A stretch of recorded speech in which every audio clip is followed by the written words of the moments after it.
Hi friends, good morning. I am Nayak from Yuga Spoken English. Today we will discuss small topic bee farms. What is our today's topic name? Bee farms. General గా మనకు తెలుగులో meaning ఏమొస్తుందంటే be means ఉండు or ఉండుట. Be means ఉండు or ఉండుట. So see some examples. మీరు cool గా ఉండాలి అంటే ఇంగ్లీష్ ఏమంటాం? బీ కూల్ అని అంటాం. మీరు యాక్టివ్ గా ఉండాలంటే బీ యాక్టివ్. మీరు హానెస్ట్ గా ఉండాలంటే బీ హానెస్ట్. Be honest. మీరు కూల్ గా ఉండాలంటే బీ కూల్. మీరు యాక్టివ్ గా ఉండాలంటే బీ యాక్టివ్. మీరు హానెస్ట్ గా ఉండాలంటే be honest. So for example తీసుకోండి, మీరు నిన్న హ్యాపీగా ఉన్నారు అంటే బీ హ్యాపీ ఎస్టర్డే అనకూడదు. మీరు రేపు హ్యాపీగా ఉంటారంటే బీ హ్యాపీ టుమారో అనకూడదు. అంటే బీ అనేది ప్రెసెంట్, పాస్ట్, ఫ్యూచర్ లో ఎలా కన్వర్ట్ అవుతుందంటే ప్రెసెంట్ లో బీ అనేది ఆమీజర్ గా కన్వర్ట్ అవుతుంది, పాస్ట్ లో వాజ్ వర్ గా కన్వర్ట్ అవుతుంది, ఫ్యూచర్ లో విల్ బి షెల్ బి గా కన్వర్ట్ అవుతుంది. Now tell me what are the present be forms? Am is are. Past be forms was were. Future be forms will be, shall be. So what is base structure of English means? Subject plus verb plus object. This is the base structure of English. If we want to make any sentence in English means this is the base form. Subject, verb, object. ఇదే structure order లో మనం sentences form చేద్దాం వీటి మీద. చూడండి, మనకు subject plus లో subject ఉంది, వర్బ్ ప్లేస్ లో ఆమీజర్ ఉంది. ఎందుకంటే ప్రెసెంట్ లో బీ ఫార్మ్స్ మనకు వర్బ్స్ అనేది మనకు ఆమీజర్ కాబట్టి. నెక్స్ట్ ఆబ్జెక్ట్ లో object. Okay, subject, am is are, object. Am, is are, there are 3 verbs. 3 verbs ఉన్నాయి ఇక్కడ మనకు. అంటే ఏ సబ్జెక్ట్స్ కి ఏ వర్బ్స్ తీసుకోవాలంటే మనకు చిన్న రూల్ ఉంటుంది. Rule is like that. So when we get subject like I, we take am helping verb. He, she, it single name, we get is helping verb. We, you, they plural names, we get are helping verb. కొన్ని examples చూస్తే, నేను ఇప్పుడు class లో ఉన్నాను అంటే I am in class now. ఓకేనా?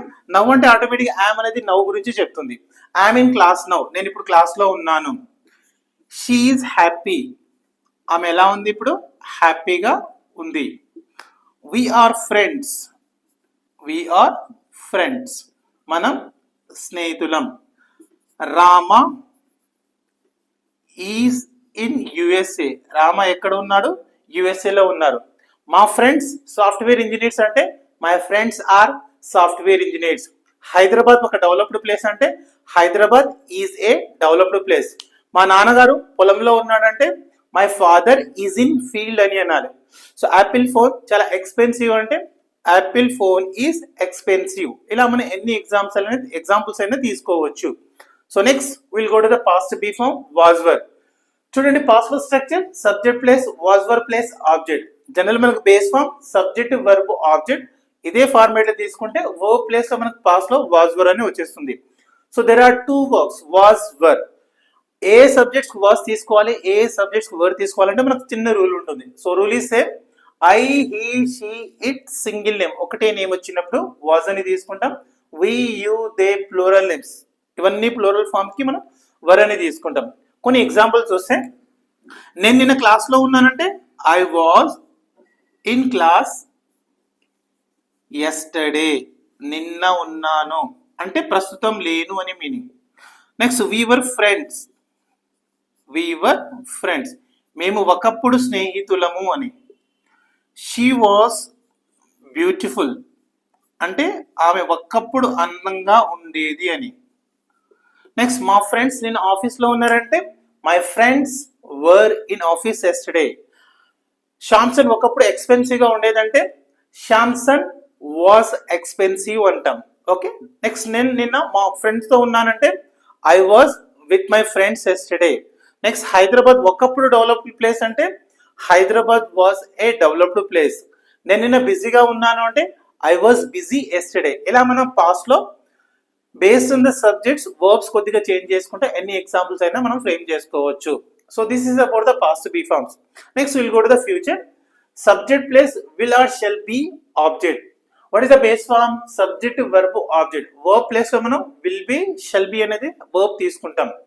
So future లో మనకు హెల్పింగ్ వర్బ్స్ ఎలా వస్తుందంటే ఐ, వి, ఈ 2 సబ్జెక్ట్స్ మాత్రమే మనం షెల్ అనే హెల్పింగ్ వర్బ్ తీసుకుంటాం.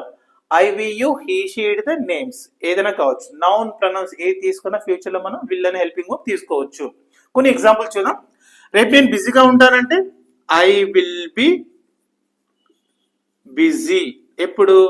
Tomorrow. I will B busy tomorrow. ఆమె ఫ్యూచర్ లో అందంగా ఉంటుందంటే she will be beautiful in future. ఇంకా ఫ్యూచర్ చెప్పాల్సిన అవసరం లేదు, ఎందుకంటే విల్ అనేది ఫ్యూచర్ ను రిప్రజెంట్ చేస్తుంది. నెక్స్ట్, వాళ్ళు నెక్స్ట్ ఇయర్ అమెరికాలో ఉంటారంటే they will be in America. అతను నెక్స్ట్ ఇయర్ సాఫ్ట్వేర్ ఇంజనీర్ గా ఉంటారంటే he will be a software engineer after 1 year. రేపు నేను మా ఫ్రెండ్స్ తో ఉంటానంటే I will be with my friends tomorrow. ఆమె ఫ్యూచర్ లో యాక్టివ్ గా ఉంటుంది. She will be active in future. Next, రేపు నేను ఇంగ్లీష్ క్లాస్ లో ఉంటాను. I will be in English class tomorrow. Past లో మనం వాస్ వర్డ్ తో, ప్రెసెంట్ లో ఐఎమ్ ఈజ్ తో, ఫ్యూచర్ లో విల్ బి షెల్ బి తో మనం ఎగ్జాంపుల్స్ క్రియేట్ చేసుకోవచ్చు. ఇప్పుడు మూడింటి కంపేర్ చేసుకుంటే కొన్ని ఎగ్జాంపుల్ చెప్తాం. నేను ప్రస్తుతం క్లాస్ లో ఉన్నానంటే ఐఎమ్ ఇన్ క్లాస్ నౌ. నేను నిన్న క్లాస్ లో ఉన్నానంటే I was in class yesterday. రేపు నేను క్లాస్ లో ఉంటానంటే I will be in class tomorrow. ఆమె పొట్టిగా ఒకప్పుడు ఉండేది, షీ వాజ్ షార్ట్ అంటాం. ఇప్పుడు ఉందంటే షీ ఈజ్ షార్ట్. ఫ్యూచర్ లో ఉంటుందంటే she will be short. Next, మా నాన్నగారు లాస్ట్ ఇయర్ అమెరికాలో ఉన్నారు. My father was in America last year. ఇప్పుడు ఉన్నారంటే my father is in America now. Next year ఉంటారంటే my father will be in America next year. Hyderabad ఒకప్పుడు డెవలప్డ్ ప్లేస్ అంటే Hyderabad was a developed place. ఇప్పుడు అంటే Hyderabad is a developed place. Next year Hyderabad developed place గా ఉంటుందంటే Hyderabad will be a developed place in future. ఇలా మనం ఎన్ని ఎగ్జాంపుల్స్ అయినా క్రియేట్ చేసుకోవచ్చు. జస్ట్ మనకు బేస్ ఫామ్ ఏంటి? Subject, verb, object. వర్బ్ లో మనకు పాస్ట్ లో వాజ్ వర్డ్ తీసుకున్న, ప్రెసెంట్ లో ఐఎమ్ ఈజ్, ఫ్యూచర్ లో విల్ బి, షెల్ బి. ఇలా మనం వర్బ్స్ చేంజ్ చేసుకుంటే ఎన్ని ఎగ్జాంపుల్స్ అయినా క్రియేట్ చేసుకోవచ్చు.